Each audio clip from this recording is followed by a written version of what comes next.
India نے افغانستان کو ہرا کر یہ سیریز اپنے نام کر لیا ہے۔ یہ میچ جو بھی آپ کہہ لیں، کیونکہ ایک ہی میچ کا سیریز تھا، تو یہ سیریز اپنے نام کر لیا ہے۔ اور افغانستان نے بہت ہی گندی کرکٹ کھیلی۔ آپ لوگوں نے دیکھا ہوگا جس طرح وہ ریویو نہیں لے رہے تھے، فیلڈنگ میں فمبل کر رہے تھے، اور کوئی ایسا نہیں کھیل رہا تھا کہ آپ کو لگے کہ یار یہ لوگ بہت ہی ایفرٹ کر رہا ہے یہ میچ جیتنے کے لیے۔ تو اگر آپ نے میچ نہیں دیکھا تو کوئی بات نہیں، میں آپ کو بتاؤں گا کہ میچ میں کیا کیا ہوا ہے۔ تو سب سے پہلے انڈیا نے ٹاس جیت کر پہلے بیٹنگ کا فیصلہ کیا، جس میں یشسوی جیسوال اور کے ایل راہل اوپننگ کرنے کے لیے آ جاتے ہیں، اور یشسوی جیسوال کی اسی طرح فارم کنٹینیو کر گئے جس طرح اس کی فارم آئی پی ایل میں تھی۔ 32 بالوں پر 24 رنز بنا کر وہ جلدی ہی آؤٹ ہو جاتے ہیں۔ تو اس کے بعد آ جاتے ہیں کے ایل راہل نے جب 24-25 رن بنائے تھے، تو اسی ٹائم پہ اس کا ایک ایج لگ کر کیپر نے کیچ پکڑا اور امپائر نے ناٹ آؤٹ دے دیا۔ تو رحمان اللہ گرباز نے اپیل بھی کیا اور اپنے کیپٹن کو کہا ہے کہ ریویو لو، یہ ایج لگ چکا ہے۔ تو کیپٹن نے کہا کہ نہیں، ریویو نہیں لینا، یہ ایج نہیں تھا اس کے۔ آپ لوگوں نے ایک پوائنٹ دیکھا ہوگا کہ کے ایل راہل نے بہت ہی ہوشیاری کے ساتھ وہ بلہ ہلایا، تو کیپٹن کو لگا کہ یہ ایج نہیں ہے، تو یہ اس کے بلے میں کوئی فرق ہے، تو اسی وجہ سے کیپٹن نے ریویو نہیں لیا۔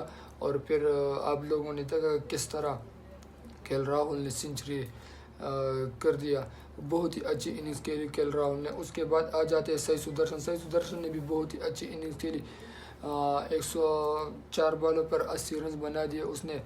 اور اس کے بعد آ جاتے ہیں شبھمن گل نے بہت ہی اچھی اننگز کھیلی، جس طرح کی آج کل کی اس کی فارم ہے آئی پی ایل میں بھی، اس سے اگلے سیریز میں بھی بہت ہی اچھے فارم میں ہے آج کل کے شبھمن گل۔ تو اس کی وجہ سے شبھمن گل نے 177 بالوں پر 126 رنز بنا دیے، اور پھر اس کے سلیم ملک نے اس کو آؤٹ کر دیا ایج لگ کر، اور پیچھے کیپر نے کیچ پکڑا۔ اس کے بعد آ جاتے ہیں رشبھ پنت، اور رشبھ پنت ہی بہت ہی اچھی اننگز کھیل جاتے ہیں، جس سے اس میں نے 121 بالوں پر 81 رن بنا دیے۔ تو یہ سب رن بنا کر افغانستان نے پھر اننگ ڈکلیئر کر دیا، 564 رنز کا ٹارگٹ دے دیا افغانستان کو۔ میں نے تو آپ کو پہلے ہی بتایا کہ افغانستان ایسا کھیل رہی تھی، پتہ نہیں کیا وجہ تھی، لیکن وہ ایسا نہیں لگ رہا تھا کہ افغانستان جیتنے کے لیے کھیل رہی ہے۔ تو افغانستان کی پہلی وکٹ گر جاتی ہے، کوئی 25-26 رنز تھے جب اس کی پہلی وکٹ گر جاتی ہے، اور افغانستان کی پھر کوئی بھی ایسا بیٹسمین نہیں تھا جس نے اننگز سنبھالی، اور سارے آ جاتے 20 رنز 30 رن بنا کر آؤٹ ہو جاتے تھے۔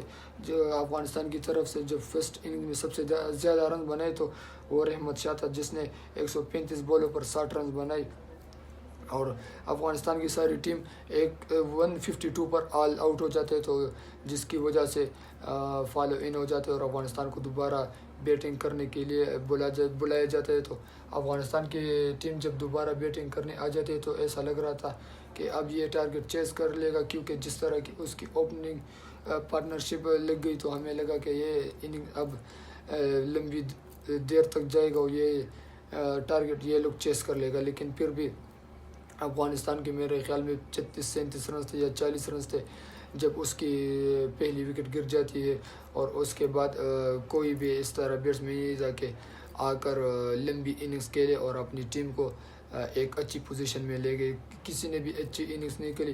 افغانستان کی جب پہلی وکٹ گر جاتی ہے 1.13 اوور میں، اور پھر اس کے کولیپس شروع ہو جاتا ہے، تو افغانستان کے 85 پہ 5 آؤٹ ہو جاتے ہیں، اور پھر 112 پہ آل آؤٹ ہو جاتے، جس کی وجہ سے انڈیا نے یہ میچ بہت ہی آسانی سے جیت لیا۔ 300 رن سے انڈیا نے یہ میچ جیت لیا۔